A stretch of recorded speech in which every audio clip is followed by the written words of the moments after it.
Hello and welcome to a new video series about Studio One version 3 Professional.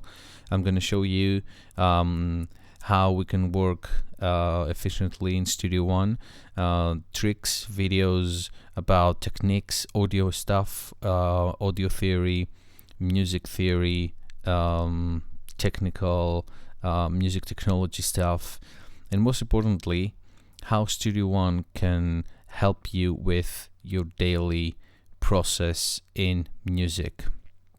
Okay, let's start. My name is Elias. I'm a sound engineer and sound designer. I'm working with Presonus for the last 5 years, and I'm very happy. And since I switched in Studio One, and I never looked back. Let me tell you that my main interface is a Focusrite Sapphire Liquid 56, and let's start by configuring audio devices by clicking here. So this is mainly the main screens that you can the main screen that you can see once you open actually Studio One. Before I start, I'm going to tell you that I'm using Windows system based on Windows 7 64-bit with 16 gigabytes of RAM with AMD processors. So let's configure audio device. So here we see the audio device that's actually hooked up to our system. Also, I'm going to tell you that I've locked my internal block size to 512. So if I click here, if I unlock it, I'm going to see below 512 samples, and that's locked from my Sapphire interface, this one here.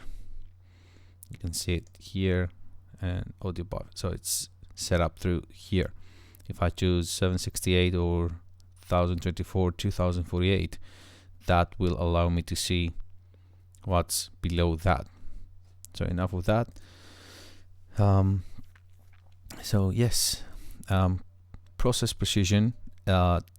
I'm using the internal 64-bit studio engine that only available with the Professional edition, and also Studio One Professional allows you to use the CPU multi-core. So if your system is multi-core, then I think probably everyone now has multi-core systems. You can click if you want the multi-core or not. Below that, the system also can calculate the input and output latency of your device and the maximum bit depth. We can go deeper in later videos about sample rate and bit depth. So in General tab, we see that we can check for updates every time Studio One starts. The language, enable high DPI if we have high resolution monitors. The appearance is the new fantastic, one of the new fantastic features of Studio One. So as you can see here, I scroll and I can change color. Let's see, let's go with yellow here, yellowish, orange, something like we can create a golden version of Studio One. If we can turn up the saturation here. See, we can play with colors. Okay, cancel that. Okay, let's go in there.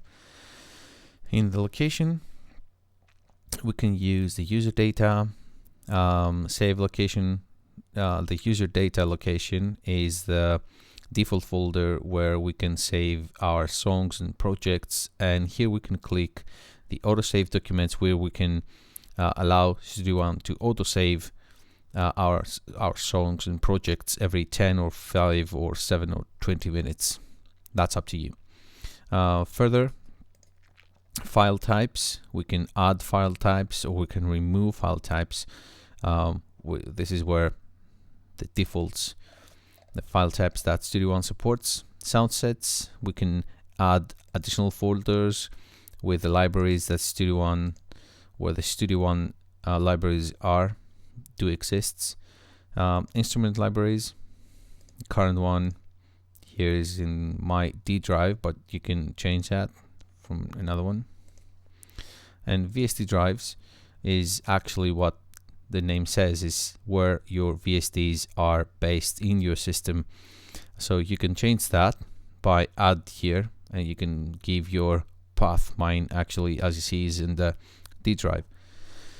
Going further, the external device, I own an M-Audio Oxygen 49 at the moment, which actually is disconnected at the moment. That's why it's not found, but you can add here. Let me scroll that. I have a double screen. I need to scroll a few windows. For this reason, when you let me do that again. So add, and that window comes up. So by clicking this window here, you can add additional keyboards, instruments, or control surface into the Studio One world, let's say. So let's go to Presonus. You can see the fader port, the MMC, PS49, QWERTY keyboard, and other. This is the supported mode apps for UCNet, control added, PV controller, Studio Mix, Oxygen 49. That's my own custom machine control, my key controllers, this famous Mackie controller, Korg controllers. These are all pre-configured, but in case you don't find the ones that you already own, you can go here, create, give the name, and actually assign the channels, or you can just type all and filter the pitch bends or any other basic parameters that you want. Send all in none, according to the mapper, Microsoft mapper, and according to the device and how you want to receive it and send it to. Basically, it's very easy to set up a new keyboard, instrument, or surface control surface device. In the advanced settings, we have settings for editing, automation, audio, MIDI, console, and services. In the editing section, we have settings about the cursor, about the location editing, colorize controls, show channels. So this is very, very customizable. It's up to you actually how you want to set up your editing let's say environment, and how you want it to look like. So that's very, very customizable. In the automation, we want automation to follow events or disable events under automation envelopes, and this is a default automation thing. So if when you open the automation, you want the volume and pan and mute to appear on, or all of them, or none of them, or some of them. So you just click and unclick. In the audio tab, we see cache, time stretch audio files, record tempo information to audio files. These are preset here, are already being configured. Dithering, this is default, but I closed it because I use another plugin for dithering. Use real-time processing for update master. That's up to you if you want to real-time export your mastering files or not. And we're going to talk about the pre-record input for another video.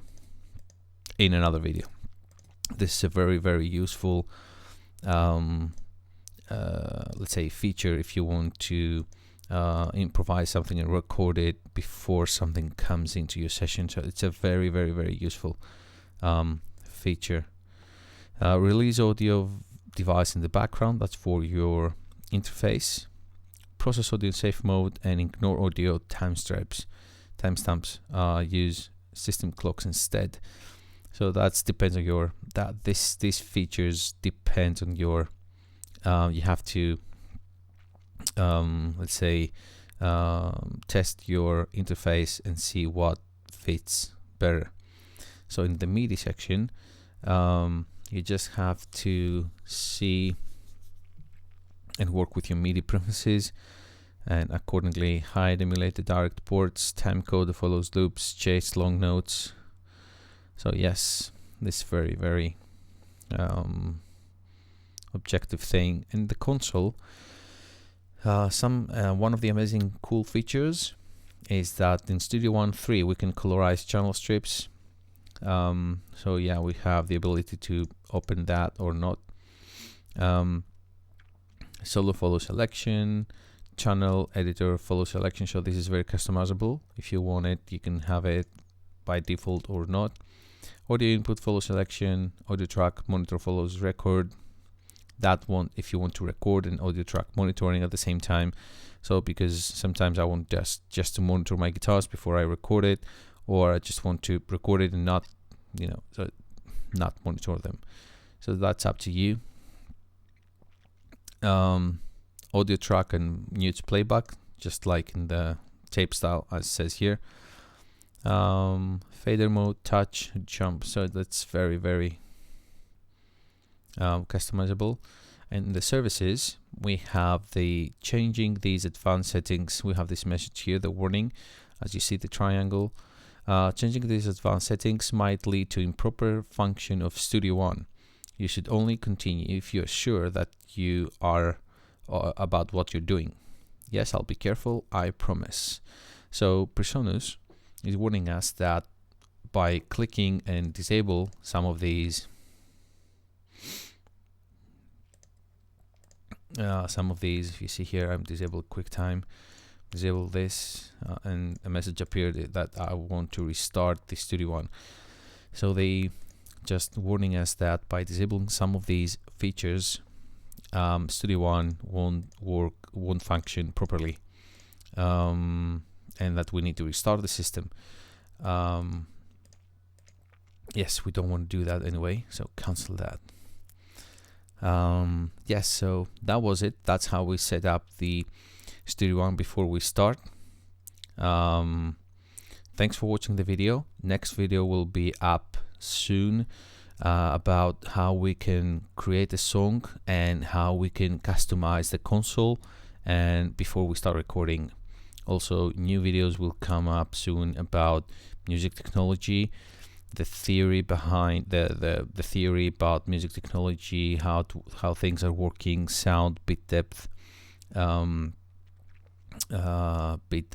and anything else regards to modern in the box sound. Thanks for watching. Share, comment below what would you like to see about these videos, and thanks for watching. Bye bye.